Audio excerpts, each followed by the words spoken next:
আসসালামু আলাইকুম। আমি জিহাদ নুর। যেতে হবে বহুত যদি থাকে আপনাদের দোয়া। ফাইনালি কিন্তু শাকিব খানের ঢাকা বরবাদ। ভাই তামিম ইকবাল যেভাবে ঢাকাকে বরবাদ করলো এবং ঢাকাকে নিয়ে বলার মতো আমার আর ভাষা কোনো কিছু নাই।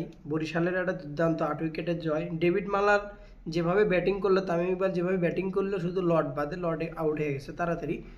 ঢাকাকে নিয়ে ভাই বলার মতো ভাষা আসলে নাই, একদম পয়েন্ট টেবিলের নিচে। তো সর্বপ্রথম আমার মনে হয় বলা চলে এখন ঢাকা বিদায় বলা যায়। শাকিব খানের ঢাকা পুরোপুরি তামিম ইকবালের কাছে বরবাদ হয়ে কিন্তু বিদায় নিল, কিন্তু প্রায় বলাই যায় বিদায়। কারণ বাকি যে কটা ম্যাচ আছে, কটা ম্যাচ যদি জিতেও যায় তারপরেও হিসেব করেন অবশ্যই ঢাকা কিন্তু আর টিকতে পারবে না, বা ঢাকা কিন্তু টুর্নামেন্ট থেকে বলা চলে যে বিদায়। এই ঢাকাকে নিয়ে অনেক আশা ছিল। গেল ম্যাচটাতে লিটন দাস সেঞ্চুরি করলো, তানজিন তামিম সেঞ্চুরি করলো, এত সুন্দর একটা দুর্দান্ত জয়। ভাবলাম যে হয়তোবা চিটাগংয়ে আসে হয়তোবা জয়টা অব্যাহত রাখবে না। Same same category.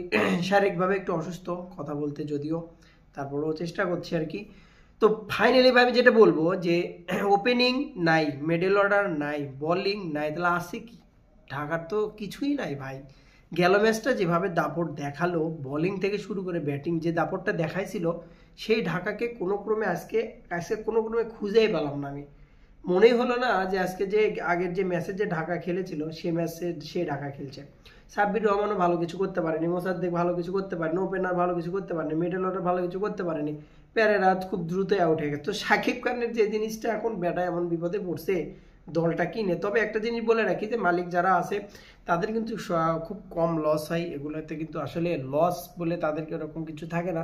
বা অনেকগুলো অ্যাড বা অন্য অন্য যারা যারা পার্টনার থাকে, বা আপনার যারা হচ্ছে যে যেগুলো প্রচুর পরিমাণে যারা স্পন্সার থাকে তাদের থেকে টাকা কাভার হয়ে যায়। তারপরে একটা দল, একটা মালিক যদি খারাপ করে, একটা আনা যদি খারাপ করতেই থাকে, একটা দল আসলে খুবই খারাপ দেখায়, বাজে দেখায় এবং অনেকটা লসের সম্মুখীন হয়ে পড়ে। কারণ স্পন্সারগুলো কিন্তু ম্যাচ জিতলে তাদের প্রচারণা বেশি হয়, সেদিন থেকে স্পন্সার যারা আছে তারাও কিন্তু অনেক সময় মুখ ফিরিয়ে নেয়। তো সব মিলিয়ে ঢাকা পুরো এবার টোটালি লস, পুরোপুরি বরবাদ যাকে বলে। শাকিব খানের ঢাকা পুরোপুরি বরবাদ।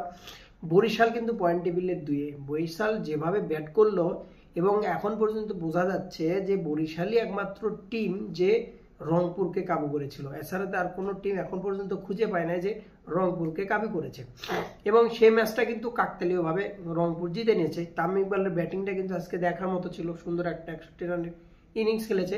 ডেভিড মালান আসে, কিন্তু ডেভিড মালান যে সুন্দর ব্যাটিংটা করলো, মায়ার্সের রিপ্লেসমেন্ট, এবং মনে হয় তাদের প্ল্যানিংটা ওরকমই ছিল। তামিম ইকবাল যেভাবে প্রথম থেকে শান্ত আউট হওয়ার পরে ডেভিড মালানকে হয়তোবা বলেছিল যে ধীরে ধীরে তারা খেলে হয়তোবা তারা চাচ্ছে আস্তে আস্তে শেষ করার জন্য। 16 ওভারে কিন্তু ম্যাচ শেষ। তো ঢাকার এই যে হার খুবই কষ্টজনক, খুবই দুঃখজনক। এত সুন্দর টিম সাজিয়েও তারপরে যদি ভালো পারফরমেন্স না আসে খুবই কষ্ট লাগে, খুবই কষ্টজনক। সামনের মানে এই টুর্নামেন্টের আশা শেষ। সামনে যে টুর্নামেন্টটা আসবে অবশ্যই ঢাকা স্ট্রং হয়ে কামব্যাক করবে এবং শাকিব খানের অবশ্যই প্ল্যান থাকবে। প্রথম পর্যায়ে যেহেতু প্রথম বিপিএল এ দল কিনেছে, সো ওরকমভাবে প্ল্যানিং তার অবশ্যই দরকার আছে। হয়তো বা ওরকমভাবে প্ল্যানিং সাজাতে পারেনি, সেই এক্সপিরিয়েন্সের একটা বিষয় আছে। সো সামনের টুর্নামেন্ট অবশ্যই ঢাকা ভালো করবে, এ কামনাই করছি। বেস্ট অফ লাক, ভালো থাকবেন।